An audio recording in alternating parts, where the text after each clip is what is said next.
Good morning, students. Today I would be beginning with a new chapter, that is the method of communication. What do you understand by communication? What do you understand by communication? Communication is a two-way process. As you all know कि अगर communication का हिंदी का मतलब होता है बातचीत करना, और communication it is a process, एक तरीका होता है जिसमें आप अपने मन के विचार को शेयर कर लेते हैं, अपने ओपिनियंस शेयर करते हैं, अपनी आइडियाज़ को शेयर करते हैं, एंड अपार्ट फ्रॉम दैट आप इस चीज़ पर बिलीव करते हैं कि जिससे हम बात कर रहे हैं that is the you just simply believe on that person, क्योंकि कम्युनिकेशन आप सबसे नहीं कर सकते हैं, आप उन्हीं बंदों से करेंगे जिस पर आपको भरोसा होगा, विश्वास होगा.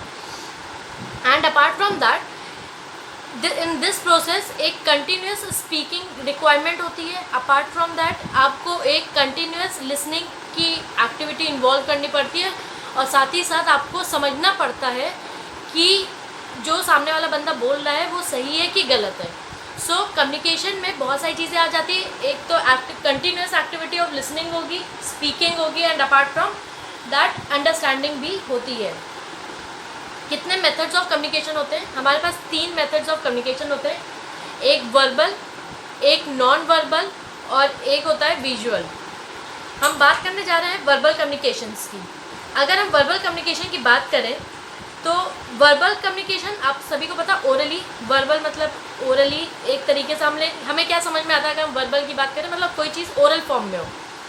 तो वर्बल कम्युनिकेशन मतलब वर्बल जो पीपल होते हैं वो क्या करते हैं, वर्ड्स का यूज़ करते हैं. ये सुनो, हम लोग कुछ ऐसे शब्द यूज़ करते हैं जिससे हमारे मन के विचार समझ में आए एक दूसरे को. सो पीपल यूज़ वर्ड्स जिससे हमारी जो भी फीलिंग्स हैं मन की वो एक्सचेंज हो सके, जो भी हमारे मन के अंदर आइडियाज़ हैं उसको एक्सचेंज हो सके. वर्बल में इतना ध्यान रखो कि हमारे पास वर्ड्स होते हैं. वर्ड्स मतलब ग्रुप ऑफ लेटर्स, उसकी हेल्प से हम लोग अपने फीलिंग्स, थॉट, ओपिनियन शेयर कर सकते हैं. And in verbal communication language is the foremost important thing for communication. And apart from that, verbal communication is further divided into 2 subparts, that is oral communication and written communication. Oral communication आप सभी को पता, समझ में आ रहा होगा कि oral मतलब कोई चीज़ ऐसी जो केवल बोल के, सुन के और समझ के करी जाए. सो सिंपली इसका मतलब यही है कि something which involve the spoken words. आप स्पोकन वर्ड्स की हेल्प से अपने मैसेज को कन्वे कर रहे हैं. Apart from that oral communication is a 2-way process which involve speaking as well as listening. इसमें आप मैकेनिकल डिवाइसेस का भी यूज़ करते हैं. मैकेनिकल डिवाइसेस में जैसे कि हम लोग टेलीफोन यूज़ कर सकते हैं, लाउड स्पीकर यूज़ कर सकते हैं, टेप यूज़ कर सकते हैं, रिकॉर्डर यूज़ कर सकते हैं, माइक यूज़ कर सकते हैं. All these are the mechanical tools that are being used to communicate. Now there are some factors which are being used to improve the communication. अगर आपको अपने कम्युनिकेशन को इम्प्रूव करना है तो आप क्या करेंगे? सबसे पहला पॉइंट है स्पीच. स्पीच से आपको क्या समझ में आता है? क्या हम लोग डेली के दिनचर्या में स्पीच देते हैं? नहीं. स्पीच मतलब एक ऐसा कम्युनिकेशन जो कि फॉर्मल वे में कहा गया हो. फॉर्मल कम्युनिकेशन होता है जहाँ पे जो ऑडियंस होती है वो इच्छुक होते हैं आपकी बात समझने के लिए. इस स्पीच में क्लियरिटी होना बहुत इम्पॉर्टेंट है, और साथ ही साथ आपको कुछ ऐसे वर्ड यूज़ करने हैं जो एकदम एप्रोप्रिएट हो. मतलब कि जैसे कि हम आपसे बोले कि आप जो भी न्यूज़ सुनते हैं उस न्यूज़ में एक तरीके के न्यूज़ स्पीच होता है, क्योंकि जो भी वर्ड स्पोकन होते हैं वो 100% श्योर होते हैं, तभी दे कम्युनिकेट दैट. और एक फॉर्मल तरीके से, ऐसा नहीं कि आप कोई भी कपड़े पहन के कोई भी चीज़ तरीके से आप बोल सकते हैं. फॉर्मल स्पीच में मैनर्स इंक्लूड होते हैं. And apart from that vocabulary की बात करी जाए तो आपको पता है ना, जितनी अच्छी हम लोग वोकैब्स यूज़ करते हैं उतना अच्छा एक कम्युनिकेशन बनता है. समझ में आया? आपकी कम्युनिकेशन की इफेक्टिवनेस ही आपकी करेक्ट यूज़ ऑफ वोकैब से ही जज करी जाती है. अगर किसी भी इंसान का वोकैब पोर्शन वीक है तो ही और she should avoid using that. अगर आपको नहीं पता है इम्पोर्टेंस को आप क्या दूसरा वर्ड यूज़ कर सकते हैं या आपको ये नहीं पता कि इम्पोर्टेंस का मतलब क्या, then you should avoid using that, क्योंकि वोकैब्स वहीं पे यूज़ करने चाहिए जहाँ पे आप 100% श्योर हो। एंड अपार्ट फ्रॉम दैट, अगर आपको अपनी वोकैबुलरी इंप्रूव करनी है तो आप डेली न्यू वर्ड्स पढ़ सकते हैं, गो थ्रू हो सकते हैं। You can consult a dictionary for the same thing. And apart from that, pronunciations matters a lot. अब तो आजकल मोबाइल में भी डिक्शनरी आ गई है, you can go through that.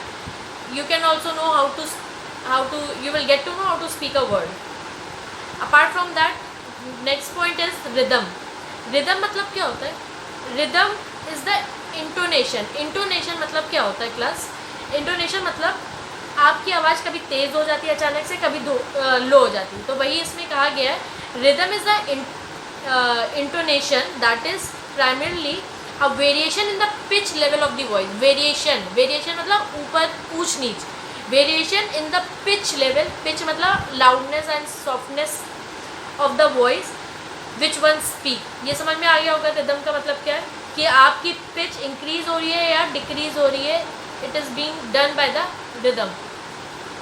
एक चीज़ और कही गई है, जब आप कभी भी ओरल कम्युनिकेशन करें या कम्युनिकेशन करें तो एक चीज़ ध्यान रखें कि जो भी आप रिदम यूज़ करें वो एक जैसा यूज़ करें, मतलब it should be at one level. अगर आपने तेज़ी से बोलना स्टार्ट करा है तो तेज़ से ही बात करें, और अगर आपने स्लोली स्टार्ट करा है तो स्लोली रिदम मेंटेन करके रखें। एंड वन थिंग मोर, मतलब जो भी रिदम हो वो एक ही जैसा हो।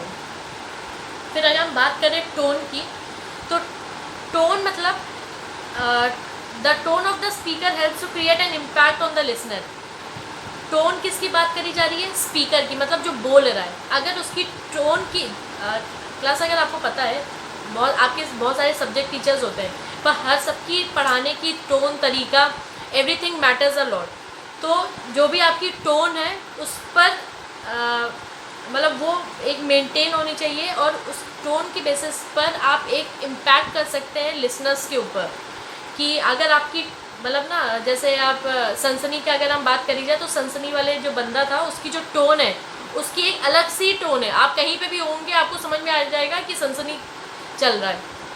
सेम अपार्ट फ्रॉम दैट, हम बात करें अगर पिच की, तो it is same as rhythm. Pitch में आपको पता ही है कि आपकी जो भी कन्वर्सेशन होती है, the way you speak, it should be generally prefer करा जाता है कि आपकी पिच हमेशा स्लो हो, क्लियर हो और कन्वर्सेशनल टोन हो। कन्वर्सेशनल टोन मतलब कोई ऐसी टोन जिससे सामने वाला बंदा कन्विंस्ड हो जाए प्रॉपर वे में। इससे एक कम्युनिकेशन मेंटेन रहता है। Apart from that, there are some tips to improve the oral communication, जैसे कि तेज पढ़ना चाहिए, रीड आउट लाउड। अपनी ही आवाज़ का या तो ऑडियो बना लो या वीडियो बना लो रीडिंग करते वक्त, या फिर आप किसी ऐसे बंदे से बात करिए जो आपसे इंटरेस्ट पे करे बात करने में। तीसरी बात कि अगर आप कम्युनिकेट कर रहे हैं तो पब्लिक कन्वर्सेशंस पे ज़रूर इन्वॉल्व हो, जिससे आपका थोड़ा सा कम्युनिकेशन स्किल आप थोड़ा बहुत सीखेंगे और थोड़ा बहुत आप कुछ खुद से बोल पाएंगे।